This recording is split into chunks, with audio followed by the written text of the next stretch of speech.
Varahini channel பார்க்குற அனைவருக்கும் வணக்கம்.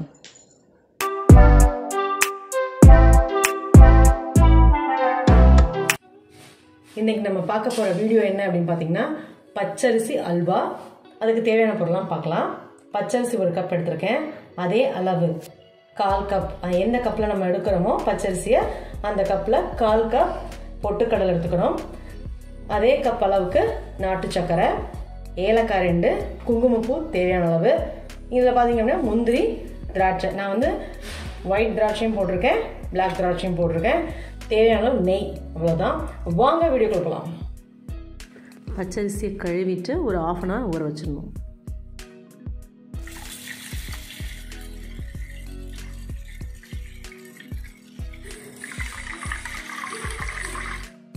பாருங்கள், நல்லா அரிசி வந்து சூப்பராக ஊறிடுச்சு. இதை நல்லா ஃபைனாக அரைச்சிட்டு வந்துடணும். நம்ம பாருங்கள், அரிசியை வந்து நல்லா குறகுறப்பாக அரைச்சிருக்கேன். ஆனால் வந்து நல்லா ஃபைனாக அரைக்கணும். அதுக்கு முன்னாடி நம்ம வந்துட்டு பொட்டுக்கல்ல இதெல்லாம் ஆட் பண்ணிக்கலாம். அதையும் சேர்த்து நம்ம அரைச்சிக்கணும். 1 டம்ளர் அரிசிக்கு 4 டம்ளர் தண்ணி. இதுதான் வந்து இதோடைய ரேஷியோ. அந்த மாதிரி தான் போடணும். இப்போ கொஞ்சம் தண்ணி விட்டு நம்ம அரைச்சிக்கலாம். பாருங்கள், அளவாக தான் போய் அரைக்கணும். 4 கப்புக்கு மேலே நம்ம ஊற்றக்கூடாது. நான் இப்போ 1/2 கப் ஊற்றிருக்கேன்.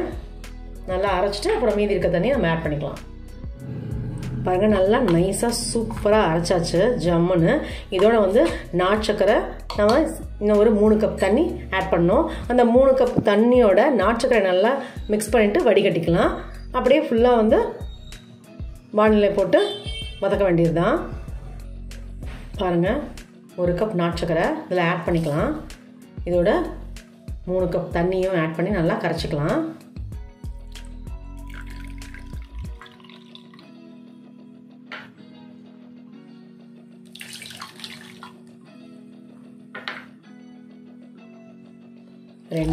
இன்னொரு கப்பு ஊற்றிக்கலாம். நாட்டு சக்கரை நல்லா கரைச்சிட்டு இதில் மிக்ஸ் பண்ண வேண்டியது தான்.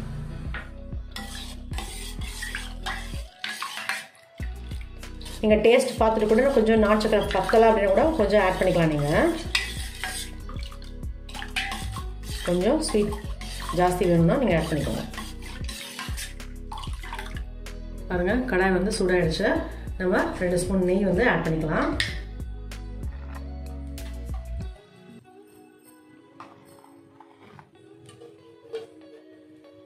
அப்புறம் கூட கொஞ்சம் 1 ஸ்பூன் நம்ம ஆட் பண்ணிக்கலாம் தேவைப்பட்டா. இப்போ ஃபஸ்ட்டே நம்ம வந்து திராட்சை முந்திரியெல்லாம் போட்டு ஃப்ரை பண்ணிக்கலாம். பாருங்கள், திராட்சைலாம் நல்லா உபலாயிடுச்சு சூப்பராக. இப்போ தண்ணி நம்ம ஃபஸ்ட்டு ஆட் பண்ணிக்கலாம். அதுக்கப்புறம் நம்ம அரைச்சி வச்சு தான் ஆட் பண்ணணும். இது அப்படியே வடிகட்டிட்டு ஊற்ற வேண்டியது தான். நல்லா கரைஞ்சிருச்சு நாட்டு சக்கரை. நீங்கள் வெல்லம் கூட போட்டுக்கலாம், இல்லை ஒயிட் சக்கரை போடணும்னு நினச்சிங்கன்னா அது கூட ஆட் பண்ணிக்கலாம். நீங்கள் உங்கள் சாய்ஸ் தான் அது. இது கொதிக்கிறதுக்கு முன்னாடியே நம்ம வந்து அரைச்சி வச்சோம் இல்லையா, அதையும் இதில் ஆட் பண்ணிக்கலாம். பாருங்கள், அரைச்சி வச்சோம் இல்லையா, அதையும் இதில் அப்படியே ஆட் பண்ணிக்க வேண்டியதான். ஏன்னா இல்லைன்னா கொதிச்சுது அப்படின்னு சொன்னோன்னா கட்டி ஆகிடும். அப்புறம் கலக்கிறதுக்கு ரொம்ப கஷ்டமாக இருக்கும். கை விடாமல் கலக்கிக்கோங்க. நான் வந்து சிம்மில் தான் வச்சுருக்கேன், ஹை ஃப்ளேமில் வைக்கலாம். ஏன்னா அப்புறம் நம்ம கலக்க முடியாது இல்லையா. 2 பேர் இருந்தாங்கன்னா ஒருத்தர் ஊற்றுவாங்க, ஒருத்தர் கலக்கலாம். பட் நம்ம ஒருத்தரே செய்யும்போது கட்டிக்கும். அப்புறம் கலக்கிறது கஷ்டமாக இருக்கும். நான் சிம் வச்சுக்கிட்டு நான் செய்வேன். பாருங்கள், கட்டி இல்லாமல் ஜம்முன்னு இருக்குது. சிம்லேயே நம்ம கலக்கிக்கலாம். இப்போவே நம்ம கொஞ்சம் டேஸ்ட் பார்த்துக்கலாம், சக்கரை சரியாக இருக்கா என்னன்னு சொல்லிட்டு. இல்லை அப்படின்னா நம்ம கொஞ்சம் நாட்டு சக்கரை ஆட் பண்ணிக்கலாம். எனக்கு கொஞ்சம் சக்கரை பத்தலை, திருப்பி நான் நாட்டு சக்கரை போடலை. ஏன்னா தண்ணி ஊற்றணும் இல்லையா, அதனால் நான் போடலை. அதனால் பியூட்டி சக்கரை வச்சுருக்கேன். அது கொஞ்சம் 1/4 கப் எடுத்துருக்கேன். பாருங்கள், அதை கொஞ்சம் ஆட் பண்ணிக்கோங்க. அவ்வளோதான். இப்போது சூப்பர் டேஸ்ட்டாக இருக்கும். கைவிடாமல் கலக்கிக்கோங்க. அரிசி இல்லையா, அதனால் டக்குன்னு வேக ஆரம்பிச்சிடும். சிம்லேயே வச்சுக்கோங்க, ஹை ஃப்ளேம் வேண்டாம். இப்போ பார்த்தீங்கன்னா 3/4 பதம் வந்தாச்சு. இப்போ வந்து நம்ம இன்னும் 2 ஸ்பூன் நெய் விட்டுக்கலாம். அப்போ தான் சூப்பராக இருக்கும். பாருங்கள், செம்மையாக வந்திருக்கு. 2 ஸ்பூன் நெய் விட்டுக்கலாம்.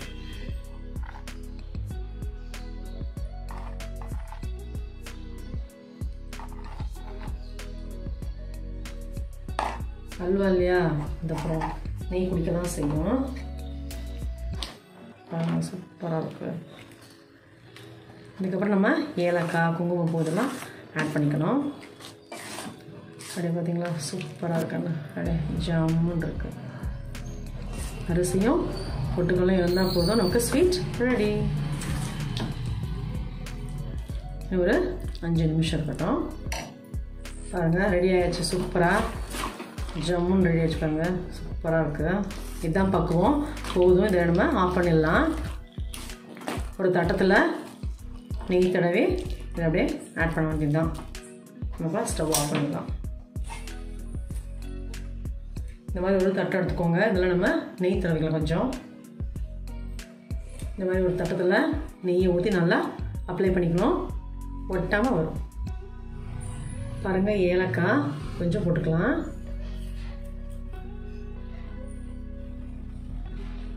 கொஞ்சோண்டு குங்குமப்பூ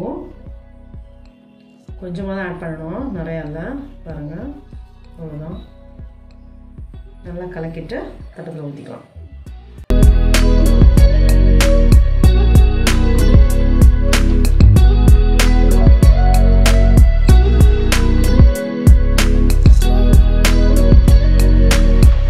இதெல்லாம் ரொம்ப சிம்பிள், ஆனால் டிஃப்ரெண்ட்டான டேஸ்ட்டு டிஃப்ரெண்ட்டாக இருக்கும். சூப்பராக.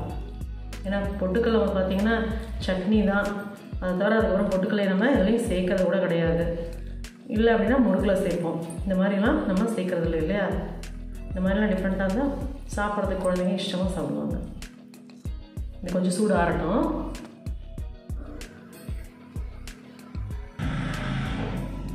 வந்து கட் பண்ணிவிட்டு கட் ஆகுதா என்னன்னு பார்க்கலாம். சூடு ஆறிடுச்சு, கரெக்டாக வந்திருக்கா என்னன்னு பார்த்துடலாம்.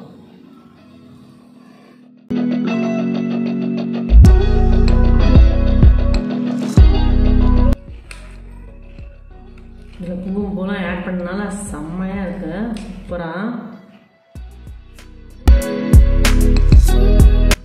பாருங்க. இதை ஒரு பிளேட்டுக்கு மாற்றிட்டு உங்களுக்கு காமிக்கிறேன்.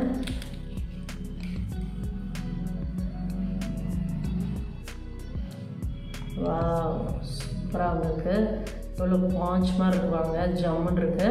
நான் ஒரு பிளேட்டுக்கு மாதிரி நான் காட்டுறேன்.